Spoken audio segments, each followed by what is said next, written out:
Doctor Sabnis sir यांना अशी विनंती करतो की आपण या प्रसंगी मनोगत व्यक्त करा।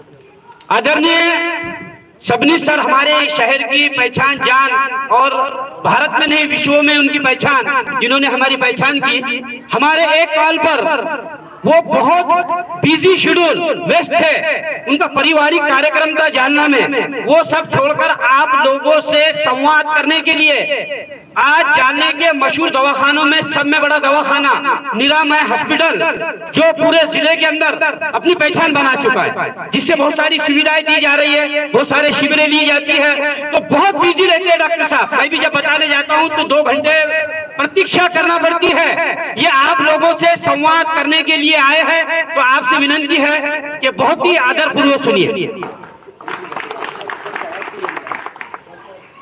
राम राम, आवाज येतोय? रुची नाम वैचित्रा तुझ कुटील नाना पतुषाम गुणामे शक्कम्या समत परसातम इव।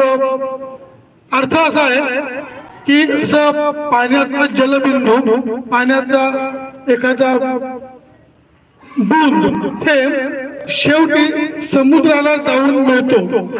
विविध मार्गाने जाईल, एखादा पाण्याचा थेंब नाल्यातून जाईल, एखादा नदीमधून जाईल, एखादा कुठून तरी जाईल, परंतु पाण्याचा शेवटचा जो हे आहे ठिकाण आहे ते म्हणजे सागर, समुद्र। तसंच आज जो कार्यक्रम आयोजित केलेला आहे ईद मिलाद, कोणताही धर्म असो, प्रत्येक धर्माचं अंतिम उद्दिष्ट त्या परब्रह्म परमात्म्याशी एकरूप होणं हेच आहे। कोणी त्याला परब्रह्म म्हणेल, कोणी परमात्मा म्हणेल, कोणी ईश्वर म्हणेल, कोणी येशू म्हणेल, कोणी अल्लाह म्हणेल, काही म्हणेल, परंतु अंतिम लक्ष्य तेच आहे। त्या परमपिता परमेश्वराला मी वंदन करतो आणि इथे जमलेले समस्त श्रोतेगण यांना मी अभिवादन करतो। मला 10 मिनिटं आहे, मी फक्त 9 मिनिटं 30 सेकंद बोलले, 31व्या सेकंदला माहिती सोडून दिली। इथं जमलेले बरेचसे वक्ते आहेत, वकील आहेत, शिक्षक आहेत, राजकीय नेते आहेत, मी डॉक्टर आहे। माझं काम फक्त ह्या 2 गोळ्या घे, सकाळ दुपार संध्याकाळ, 8 दिवसानंतर जेवण दाखव, गोड खाऊ नको, तिखट कमी खा, तेलकट खाऊ नको, दारू पिऊ नको, एवढंच। पण तरी सुद्धा आजिम सरांनी मला विनंती केली बोलायची, म्हणून मी आलो। मित्रांनो, मेरे सपनों का शहर या वाक्यात, या शीर्षकाचं खूप चांगलं विश्लेषण आमच्या मित्रांनी केलेलं आहे की मेरे हा शब्द वापरला, कोणी पाण्याचा प्रश्न उपस्थित केला, कोणी शहराचा केला, रस्त्याचा केला, नगराचा केला, तालुक्याचा केला, एक जण दिल्लीपर्यंत जाऊन आला। मी छोटा माणूस आहे, मला एवढं मोठं जाता येत नाही, मी फक्त स्वतःचा विचार करतो। स्वतःचा म्हणजे कसा की जर मी निरोगी आहे, मी चांगला आहे, तर माझं शरीर चांगलं, माझं घर चांगलं, माझे कुटुंबीय चांगले, माझा समाज चांगला। त्यामुळं पुढचे 9 मिनिटं फक्त मी कसा चांगला राहील ह्या विषयात मी बोलतो। आज म्हणजे हेल्थ किंवा स्वास्थ्य ह्या विषयावर 10 मिनिटं बोला असं मला आजिम सरांचा दुपारी फोन आला। त्यांचा काल परवा मेसेज होता की आपल्याकडे कार्यक्रम आहे यावं, माझ्या शेड्यूल मध्ये ते नव्हतं, पण त्यांचा फोन आल्यावर मला बंधन आहे, म्हणजे त्यांनी फोन केला मी आलो नाही तर तो अपराध आहे, म्हणून मी आलो। लहानपणापासून बघतो की ह्या रस्त्याने मी इथंच राहतो, पलीकडे खंडोबाचं मंदिर आहे, ते माझं घर आहे। तर खंडोबा मंदिरापासून समर्थ विद्यालय, त्यावेळी समर्थ विद्यालय मोहन टॉकीजच्या बाजूला होती, तर मी तिथून त्या वेशी मार्गे जायचो, तर इथं मिरची कांड होतं भाषाबाईचं, त्या मिरची कांडाच्या बाजूला आजिम सर काहीतरी पुस्तक वाचून बसायचे, त्याची आज त्याचं फळ दिसतंय, इतकं वाचन केल्यामुळे माणूस एवढा मोठा झालेला आहे। तर मी पण वाचन केलं पाहिजे, डॉक्टर म्हणून मी माझी पुस्तकं वाचतो, समाज म्हणून किंवा इंडिव्हिज्युअल एक व्यक्ती म्हणून माझ्या आरोग्यासाठी मी सतत वाचलं पाहिजे। मी असं म्हणत नाही पोथी वाचा किंवा असं एखादं वाचा, असं नाही। मी काय म्हणत की मधुमेह आहे आपल्यापैकी, काही लोकांना इथं डायबिटीज आहे, काही लोकांना थायरॉइड आहे, काही लोकांना बीपी आहे, तर माझ्या आजाराविषयी मला माहिती पाहिजे। जर का मला डॉक्टरने थायरॉइड 25 ची गोळी लिहून दिली आहे, तर थायरॉइड म्हणजे नक्की काय, बीपी म्हणजे नक्की काय, याचे मराठीमध्ये खूप चांगले पुस्तकं छोटी छोटी 20-20, 50-50 पानांची उपलब्ध आहेत, ती आपण वाचली पाहिजे. माझ्या शरीराविषयी, माझ्या आजाराविषयी मला समजलं पाहिजे. हेल्थ म्हणजे काय, स्वास्थ्य म्हणजे काय, स्वास्थ्य म्हणजे it is a complete physical, mental and social wellbeing. म्हणजे माझं शरीर, माझं मन आणि माझा समाज हा स्वस्थ असेल त्याला आपण स्वास्थ्य असं म्हणतो.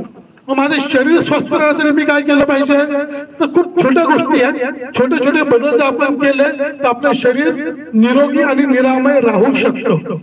त्यासाठी खूप मोठे प्रयत्न करायची गरज नाही.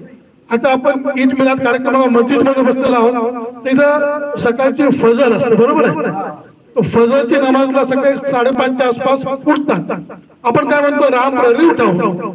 राम प्रहर आणि फजर एकच आहे, भाषा वेगळी आहे. पण काय करतात माहिती का, मी अनुभव केला की माझ्याकडे बरेचसे मुस्लिम पेशंट आहेत, फजरला सकाळी उठतात, ते हात पाय धुवून नमाज पडतात, 6 वाजता परत झोपतात आणि 10 वाजता उठतात. हे एकदम चुकीचं आहे. जे काही आपल्या धर्माने घालून दिलंय, राम प्रहरी उठा, देवाचं नामस्मरण करा आणि व्यायाम करा, बस. छोटा बदल काय करायचा आहे, सकाळी उठतात सगळे, अर्धा तास व्यायाम करा, 1 तास व्यायाम करा. सोमवार ते शनिवार, रविवारी सुट्टी घ्या. 45 मिनिट्स पर डे, दिवसातले 45 मिनिटं सोमवार ते शनिवार. छोटा बदल आहे, खूप मोठा बदल नाही. खूप मोठा बदल अजिम सरांनी केला होता. अजिम सर मला म्हणलं की पुढच्या वेळेस येताना माझं वजन मी 12 किलोनी कमी करून दाखवतो. त्यांची एवढा दृढ संकल्प आहे. एक शायर म्हणतात की एक पत्थर तबीयत से उछालो यारो, आसमान में छेद कर जाएगा. आपण जर ठरवलं ना मनापासून तर होईल. पहिलं झालं व्यायाम. काय करायचा, व्यायाम करायचा आपल्याला FAR, ABCD सगळ्यांना येते. F म्हणजे फ्लेक्झिबिलिटी. फ्लेक्झिबिलिटी म्हणजे आपण योगासनं म्हणतो. सकाळ सकाळी धोतर घातलेला 5:30-4:30 ला उठतो आणि हवेतला ऑक्सिजन घेऊन टाकतो सगळं, बरोबर आहे. आस्थाच्या नजर असतो बघा, आपल्याला ऑक्सिजन शिल्लक राहणार नाही. त्यामुळे सकाळी 5:30 ला उठून योगासनं, प्राणायाम. F म्हणजे फ्लेक्झिबिलिटी. FAR, ए म्हणजे एरोबिक्स. एरोबिक्स म्हणजे पळणे, धावणे, स्विमिंग करणे, सायकल चालवणे, याला एरोबिक्स म्हणतात, ज्याने अंगाचा घाम निघेल. आर म्हणजे रेजिस्टन्स. रेजिस्टन्स म्हणजे जिम मारणे, डंबेल्स मारणे वगैरे. खरंच व्हायला माहिती, जे जिम मारतात त्याला रेजिस्टन्स ट्रेनिंग म्हणतात. तर हे FAR आपण, छोटी गोष्ट आहे की जर आपण घेतली तर आपलं शरीर सुदृढ होऊ शकतो.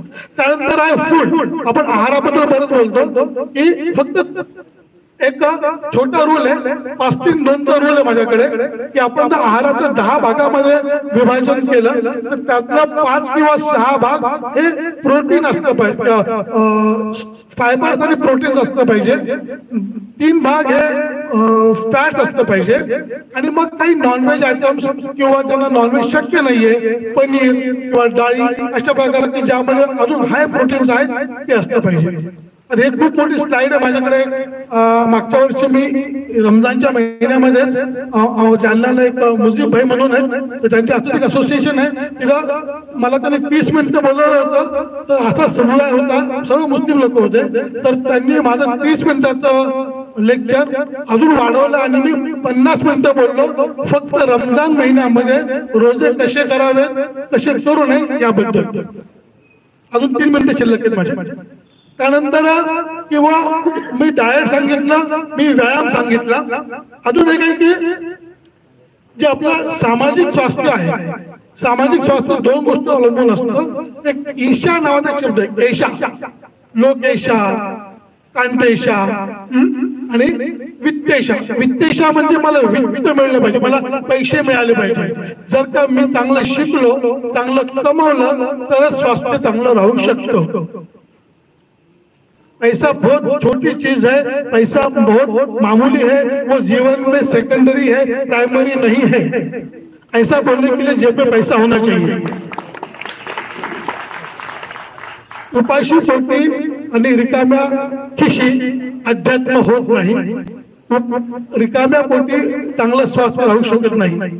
यासाठी सगळ्यांनी चांगलं शिक्षण घेऊन मेहनत करून सत्मार्गाने चांगल्या मार्गाने कमवलं पाहिजे, तरच तुम्ही हे सगळं करू शकता. आपण स्वतः आधी सुधारलं पाहिजे. मी म्हणलं की मी छोटा माणूस आहे, मी फक्त एकट्याचा विचार करतो. कोल्हापूरचा एक राजा होता, राजपुत्र कधी बाहेर निघालेला नव्हता.